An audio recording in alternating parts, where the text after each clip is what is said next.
E estamos ao vivo. Agora sim.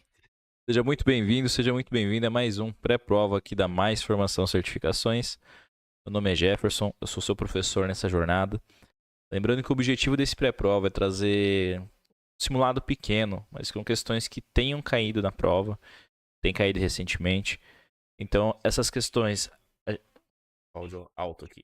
Essas questões, elas acabam, a gente monta elas com base em feedback de alunos que fizeram a prova, foram aprovados. E também o intuito desse vídeo é ele não ser longo para que você possa assistir em qualquer lugar, tá? Então ali antes da faculdade, no horário de almoço do trabalho, dê um tempinho ali penteando o cabelo, assista ali um simulado para te ajudar a passar.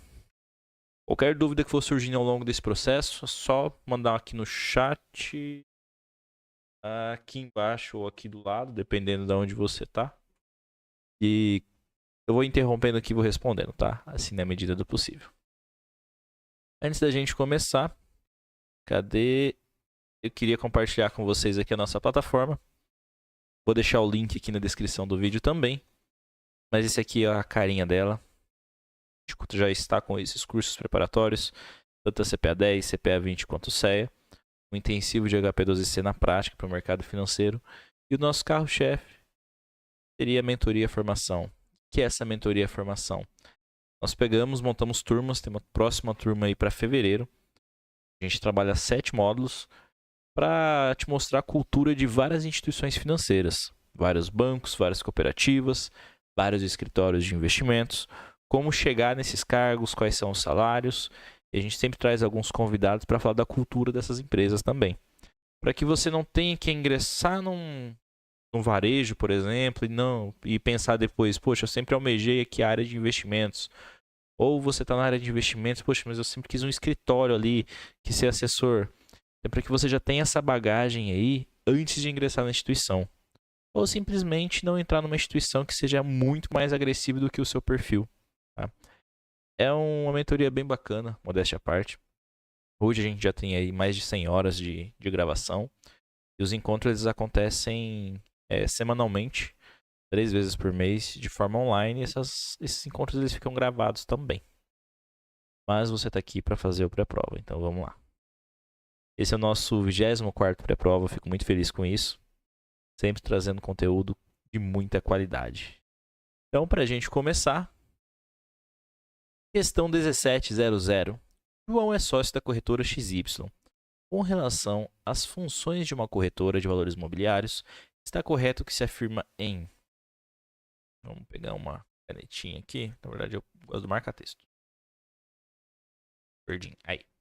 Tá. Quando a gente fala de corretora, ela é uma instituição diferente de um banco. Concorda comigo, né? Qual que é a diferença principal? Qual que é a principal função de uma corretora? Emitir papel moeda? Com certeza não, né? Isso é uma função do Banco Central. Vamos pular B, pular 2. Captar depósito à vista? Isso é a função de um banco comercial. O que é um banco comercial? Banco comercial é todo aquele banco Eu não consigo escrever e falar ao mesmo tempo. É todo aquele banco que tem caixa eletrônico, que pode captar dinheiro via depósito. Isso é depósito à vista. Depósito a prazo, aí a gente já parte para o banco de investimentos. Agora, realizar a operação de câmbio é uma característica, uma função da corretora de investimentos, de corretora de valores mobiliários. Vamos para a próxima. Questão 1701.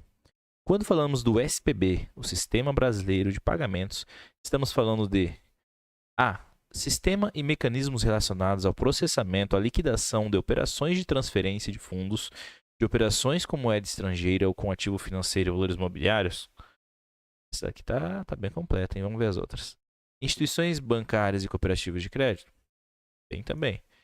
Sistemas e mecanismos de liquidação de câmbio entre as instituições financeiras? Também. Sistemas eletrônicos e aplicativos? Também. E aí? A gente sabe que o SPB, o Sistema Brasileiro de Pagamentos, engloba tudo. Desde as instituições, desde os bancos, as cooperativas, os sistemas de liquidação, de custódia, aplicativos eletrônicos também.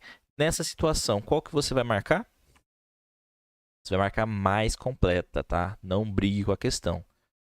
Às vezes a Ambima ela coloca ali uma questão que ela tá certa, mas sempre vai ter uma que vai estar mais certa ainda. vai nessa que vai dar bom. Questão 1703. São etapas da lavagem de dinheiro, em ordem. Muito cuidado com em ordem, apenas, exceto. Por quê? Porque às vezes a gente tem a resposta na ponta da língua e por uma coisinha ele perde.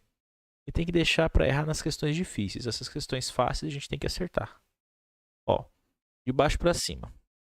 Ocultação, integração e colocação. Quando a gente fala de lavagem de dinheiro, a gente tem que lembrar do COI. Não é COE não. COE é um tipo de investimento. COI. E que coisa é essa? COI de coisa. Colocação, ocultação e integração. Essa é a ordem. Falou de COI, falou de lavagem de dinheiro. Ocultação, integração e colocação tá certo? Tá, mas não tá na ordem certa. Colocação, ocultação e integração. Bom, já matamos aqui. E essas duas aqui são as mesmas palavras, uma questão bem básica, tá? Mas também não estão certas porque estão na ordem errada. São questões básicas, mas é pra gente fixar. Lembrando que se você está assistindo esse vídeo antes da prova, eu espero que você já tenha feito muito simulado e já esteja preparado. Que isso aqui seja só uma revisão. Questão 1704. Uma pessoa que praticou o crime de lavagem de dinheiro através de organização criminosa pode ter, acho que seria poderá ali, né? Vou falar com o estagiário. Poderá ter sua pena, pode ter sua pena aumentada em até 2/3, reduzida em até 2/3, aumentada em até 3/3 ou reduzida em 1 ano.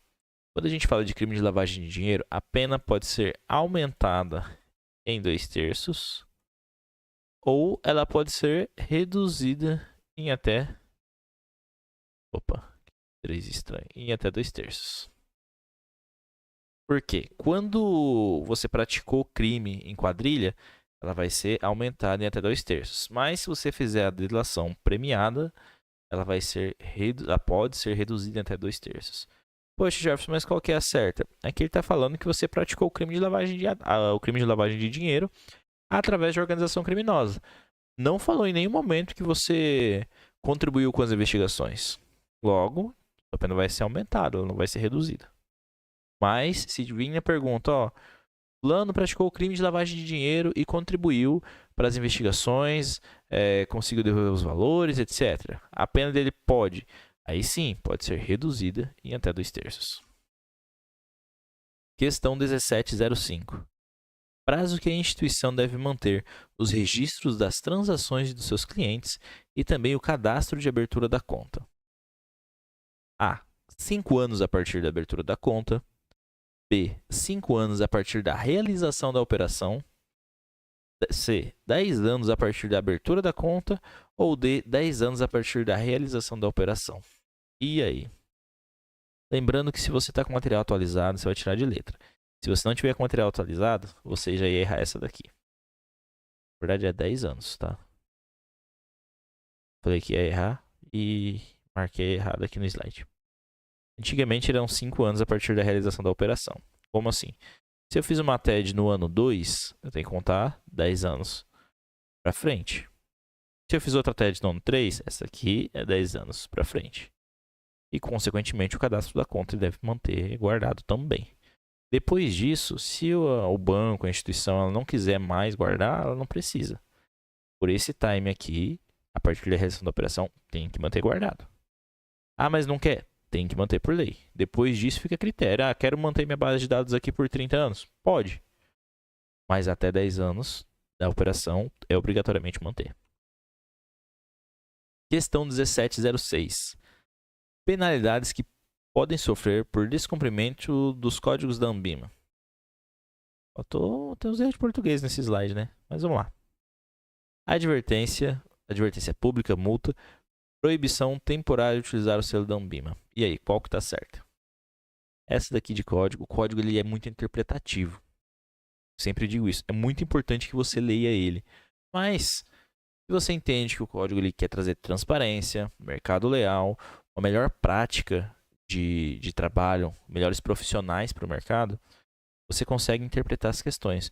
Como, por exemplo, essa daqui. 2 e 3. Advertência pública pode. Multa também. Proibição temporária de utilizar o selo para quem descumpriu o código. Se descumprir o código, vai contra tudo isso que eu falei. Não estava sendo transparente com o cliente, não estava com uma concorrência leal, ou estava tentando lesar a instituição ou o cliente de alguma maneira. Beleza? Vamos para a próxima. Questão 1707. Órgão responsável pela fiscalização e recebimentos de informações sobre os crimes de lavagem de dinheiro. A gente falou de lavagem de dinheiro, seja uma pessoa suspeita, seja uma pessoa que você sabe comprovadamente que está fazendo lavagem de dinheiro, apareceu lá na agência do banco, você tem que ligar para alguém. Para quem que você liga? Para o COAF. Mas por que o COAF? O Bacen é o banco dos bancos. Não tem nada a ver. A CVM, valores mobiliários. O Conselho Monetário Nacional está acima da CVM e acima do Bacen. Agora, o COAF, qualquer operação que pareça suspeita, você pode denunciar, que eles vão averiguar, vão fazer investigação e falar assim, opa, ó Jefferson, agora isso aqui não é lavagem de dinheiro não, fica tranquilo. Ou, ó, é lavagem de dinheiro, a gente vai seguir com as medidas cabíveis. Você não tem que fazer nada, só comunicar. Da mesma forma que até 49.999, você denuncia ao COAF operações que possam ser suspeitas. A operação que você achar suspeita, você pode mandar um formulário para eles falando sobre lavagem de dinheiro. Agora, de 50 mil para cima em espécie, se alguém chegar lá no caixa do seu banco e falar, quero depositar 50 mil em espécie, obrigatoriamente vocês têm que comunicar ao COAF. E o COAF vai tomar ali o que está acontecendo, porque a pessoa tem 50 mil em espécie guardado, porque é um valor já alto. E, pô, por que essa pessoa está usando em espécie, não está fazendo um Pix, uma TED, e dinheiro não está parado na conta? Mas aí, a gente precisa saber dessa. Falou de fiscalização, crime de lavagem de dinheiro, COAF. Questão 1708. Operação que deve ser obrigatoriamente comunicada ao COAF. Eu acabei de dar a resposta dessa, eu esqueci que eu tinha colocado aqui depois. Mas depósito em espécie no valor de 50 mil ou mais devem ser comunicadas ao COAF obrigatoriamente, sem exceção. Questão 1709. Quando a balança comercial está superavitária, temos que o total de bens exportados é maior do que os bens importados, o total de bens exportados é menor que os bens importados, a quantidade de exportação e importação ficam... Falei errado aqui. A exportação e a importação ficaram na mesma quantidade. O total de bens importados é menor do que os exportados. E aí? Quando a gente fala que a balança comercial está superavitária, significa que a gente ganhou dinheiro. Logo, a gente está mandando para fora mais do que a gente está recebendo. A gente não. Logo, o total de bens exportados é maior do que os importados. Porque eu estou exportando, eu estou ganhando na balança. Exportando, eu ganho. Importando, eu perco. Se eu tenho esse maior, a balança está positiva. Esse daqui tem o mesmo significado que a nossa resposta certa, tá? Até um adendo aqui para a gente mexer depois. Mas pode colocar, o total de bens importados é menor do que os exportados. Balança superavitária. Vamos para a próxima. Questão 1710. A diferença entre a taxa real e a taxa nominal é que a primeira não desconta a inflação e a segunda não. B. A segunda desconta a inflação e a primeira não. C. As duas descontam a inflação. Ou D. Nenhuma desconta a inflação. E aí? Lembrando que quando a gente fala de taxa real, é algo que a gente realmente ganhou naquele período. Ué, Jefferson, mas como assim? Se eu apliquei lá num CDBzão 100% do CDI, o CDI está 12% ao ano, eu não ganhei esses 12%? Na taxa real, não. Tudo que aparece lá, a grande maioria dos produtos de investimento, eles mostram a taxa nominal. Nesse exemplo que eu coloquei, vamos desenhar. A gente tem um CDB que rende 100% do CDI. 100% do CDI. E o CDI está 12% do período ali. Aí você, tá, então eu ganhei 12% nesse período, levei até o vencimento. Não. Vamos supor que nós estamos ali na Argentina. Estava pesada a inflação lá. E nesse mesmo período, a inflação foi de 15%. Pô, seu CDB rendeu 12% e o teu poder de compra diminuiu em 15%. Qual que foi a tua taxa real? Aproximadamente menos 3%. Significa que mesmo com uma rentabilidade nominal de 12%, você ainda perdeu 3%. Você perdeu 3% do valor de compra. Logo, a definição de taxa real é que ela desconta a inflação e demais impostos. E a segunda não. Por que demais impostos? Porque em alguns títulos, por exemplo, um CDB, você resgatou antes ali, vai pegar a tua rentabilidade, tem que tirar o IR, tem que tirar o IOF. Então, sempre inflação e demais impostos. A segunda desconta a inflação está errada. É a taxa real que desconta. Errada e errada. Nossa pergunta certa. Questão 1711. Um cliente tem uma carteira composta 100% em ações. Com isso, você explica a ele que a carteira possui vários tipos de risco, com exceção de... Pegamos aquele cara que quer ficar milionário só com ações. Ações são um ativo muito interessante, mas lembrando que jamais coloque todos os ovos na mesma cesta. Então você corre um risco muito específico. Porém, aqui ele está perguntando sobre que risco que essa pessoa tem e qual que risco que ela não tem. Risco de liquidez em ações tem? Tem. Então essa aqui não é a nossa resposta certa. Risco de mercado tem? Tem também.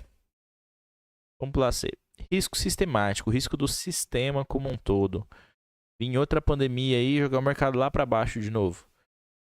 Tem. Agora que eu tô aparecendo na tela, gente. Caras e bocas aparecendo na tela ainda. Problema, a gente continua aqui. O risco sistemático do sistema como um todo tem? Tem também. E o risco de crédito, que é o risco de não pagamento. Para haver risco de crédito, tem que ter uma transação de empréstimo. Para a pessoa não precisar pagar, não poder pagar ali. Nas ações, você é sócio da empresa, então você não incorre risco de crédito. Logo, a nossa resposta certa. Gente, estou indignado que eu não estava falando até agora, estava aqui assim, tal. É isso aí. Sabe, faz ao vivo, né? Questão 1712. Quando falamos de risco de mercado, está correto que se afirma em é impossível zerar esse risco? Não existem títulos do Tesouro? Pode ser reduzido a zero? Sempre coberto pelo Banco Central? Gente, é impossível zerar esse tipo de risco.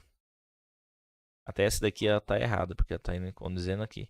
Ela tá falando que ele pode ser reduzido. Ele pode ser reduzido, mas nunca a zero, tá? Tá errado também. Por quê? Porque sempre vai ter alguém comprando e alguém vendendo.